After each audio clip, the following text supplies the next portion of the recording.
এখানে আল্লাহ তাআলা যে কতটা দয়ালু, আপনি যদি তার সঙ্গে সম্পর্ক তৈরি না করেন তাহলে আপনি বুঝবেন না। কিয়ামতের দিন যখন সমস্ত মানুষকে জান্নাতের মধ্যে দেওয়া হবে, সর্বশেষ যেই মানুষটাকে জান্নাতের মধ্যে দেওয়া হবে সে জাহান্নামের দিকে, বুখারীর বর্ণনা, সে জাহান্নামের দিকে তার চেহারাটা থাকবে। সে আল্লাহ পাক রব্বুল আলামিনকে ডেকে বলবে যে আল্লাহ, জাহান্নামের তাপগুলো, জাহান্নামের আগুনের সেই তাপগুলো এসে আমার চেহারার মধ্যে লাগতেছে। হে আল্লাহ, আপনি তো রহমান, আপনি তো রহিম, আপনার রহমান আপনার রহিম নামের বদৌলতে আপনি আমাকে এই জাহান্নামের দিক থেকে চেহারাটা ঘুরিয়ে আপনি জান্নাতের দিকে দিয়ে দেন।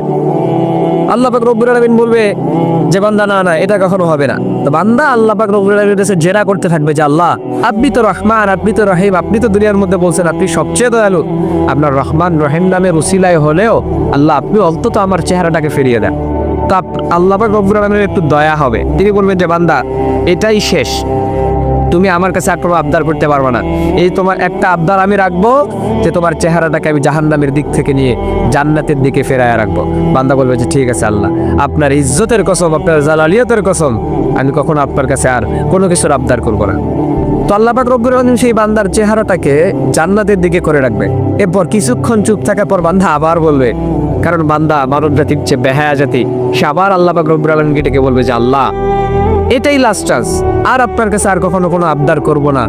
আল্লাহ দয়া করে আপনার রহমান আপনার রহিম নামের বদৌলতে আপনি আমাকে এই জায়গা থেকে জান্নাতের গেট পর্যন্ত আমাকে নিয়ে যান, আমাকে জান্নাতে দেওয়া লাগবে না, আমি জাস্ট জান্নাতের গেটের মধ্যে থাকবো।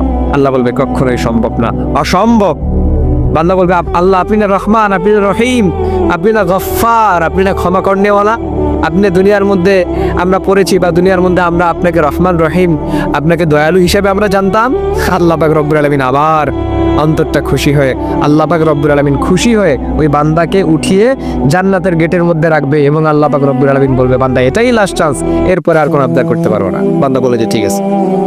কিছুক্ষণ চুপ থাকার পর বান্দা আবার বলে, যখন সে তার সামনে জান্নাতের সেই সুখ শান্তিগুলো দেখতে পাচ্ছে, প্রশান্তিগুলো দেখতে পাচ্ছে, যে মানুষ কিভাবে সুখ শান্তি, কিভাবে হচ্ছে ভোগ বিলাস করতেছে জান্নাতের মধ্যে, কিভাবে আরামের মধ্যে আছে, বিশ্রামের মধ্যে আছে, এই সমস্ত যখন সে দেখতে পাবে, তখন সে আল্লাহ পাক রব্বুল আলামিনকে আরেকবার ডেকে বলবে যে আল্লাহ, এটাই লাস্ট চান্স, আর আপনার কাছে আমি কোনো আবদার করবো না। আল্লাহ পাক রব্বুল আলামিন বলবেন যে মানব জাতি বেহায়া জাতি। আল্লাহ বলবেন যে না, কোনো চান্স নাই, তোমাকে আমি দুইবার চান্স দিয়েছি, আর কোনো চান্স হবে না। বান্দা বলবে যে আল্লাহ, আপনি তো রহমান, আপনি তো রহিম, আপনি তো দয়ালু, আপনি তো গফফার, আমাকে শুধু আপনি জান্নাতের একটা কর্নারের মধ্যে রাখবেন, একটা কর্নারের মধ্যে, আমি এই কর্নারের মধ্যে একাই থাকবো, কারোর সঙ্গে সম্পবদ্ধ হব না, আমার কোনো আপনার জান্নাতের কোনো নাজ নেয়ামত দরকার নাই, কিন্তু আমাকে শুধু আপনি জান্নাতের ভিতরে ঢুকায় একটা কর্নারের মধ্যে রাখবেন। তো আল্লাহ পাক রব্বুল আলামিন যখন তাকে রহমান রহিম বলে ডাকা হবে, তখন তিনি ওই সর্বশেষ জাহান্নামী বান্দাকে জান্নাতের মধ্যে ঢুকাবেন। এখন আপনি বলেন তো, একটা রুমের মধ্যে আপনি থাকেন, সেই রুমের মধ্যে যদি আপনি একবার ঢুকতে পারেন, তাহলে রুমের সব কিছু ভোগ করার, সব কিছু হচ্ছে পাওয়ার আপনার অধিকার আছে না নাই? আপনি এক রুমের মধ্যে থাকেন, চাইলে আপনি খাটকে ইউজ করতে পারবেন, আপনার আলমারিকে ইউজ করতে পারবেন, আপনার ফ্রিজকে ইউজ করতে পারবেন, আপনি প্রত্যেকটা জিনিস ওই রুমের মধ্যে ঢুকা শুধু আপনি প্রত্যেকটা জিনিস ইউজ করতে পারবেন। তো আল্লাহ পাক রব্বুল আলামিন যে তাকে জান্নাতের মধ্যে দিলেন, সে শুধু কর্নারের মধ্যে গিয়ে থাকবে না পুরো জান্নাতের মধ্যে ভোগ বিলাস করতে থাকবে, সুখ শান্তিতে থাকবে? আল্লাহ পাক জানেন যে আমার বান্দা পুরো জান্নাতটাই তার দখল করে নিয়ে নিবে।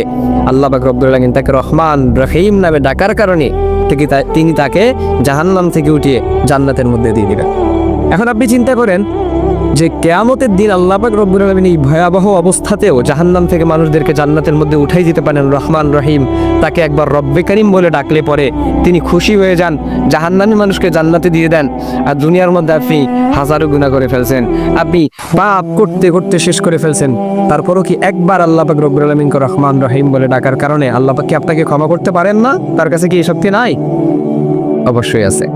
এজন্য সমস্ত কিছু বলে গিয়ে জেনা, সুদ, ঘুষ, যত ধরনের কাজ আপনি করছেন, হত্যা মামলার মধ্যে আপনি জড়িত, সমস্ত কিছু ছেড়ে ফেলে, গোপন পাপের মধ্যে জড়িত সমস্ত কিছু ছেড়ে ফেলে রব্বে কারীমকে আপনি একবার আল্লাহ বলে ডাকবেন।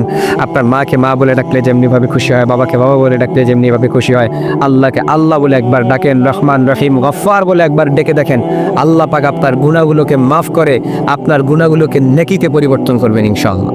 সেজন্য সমস্ত কিছু ভুলে এখনই সময় যে আপনি আপনার রবের দিকে ফেরেন। আপনার রবকে পেয়ে গেলে আপনি দুনিয়াও পাবেন, আখিরাতও পাবেন।